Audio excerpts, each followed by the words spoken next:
তথ্য প্রতিমন্ত্রী মোহাম্মদ এ আরাফাত জানিয়েছেন, জনগণের সমর্থন না পেয়ে সন্ত্রাসী কর্মকাণ্ড চালাচ্ছে আন্দোলনকারীরা। আওয়ামী লীগ নেতাকর্মীরা চাইলে প্রতিহত করতে পারে, কিন্তু সরকার এখনো ধৈর্য ধরে আছে বলে জানিয়েছেন তিনি। বলেন, জানমালের নিরাপত্তায় প্রয়োজনে আইন প্রয়োগ হতে পারে।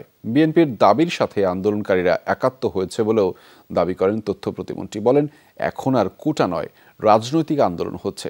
সংসদ ভবনে সাংবাদিকদের তিনি কথা জানিয়েছেন।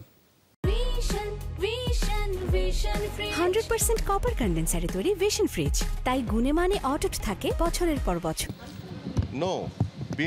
দেশের বর্তমান পরিস্থিতিতে নিরাপত্তা সংক্রান্ত জাতীয় কমিটির সাথে বৈঠক করেছেন সরকার প্রধান। উপস্থিত ছিলেন তিন বাহিনীর প্রধান ও তথ্য প্রতিমন্ত্রী সহ সংশ্লিষ্টরা।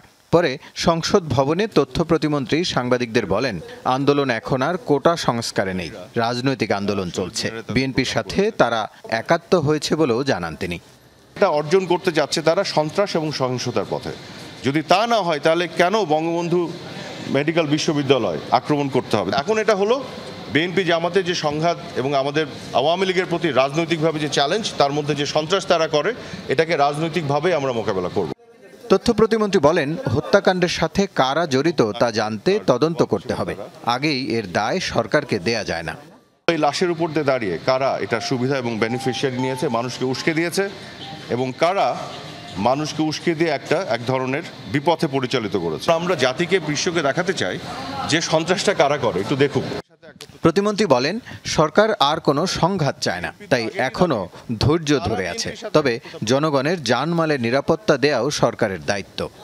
অনেক জনসমর্থন সাধারণ মানুষকে ডাক দিলে, বঙ্গবন্ধু কন্যার ডাক দিলে তারাও রাস্তায় নামবে।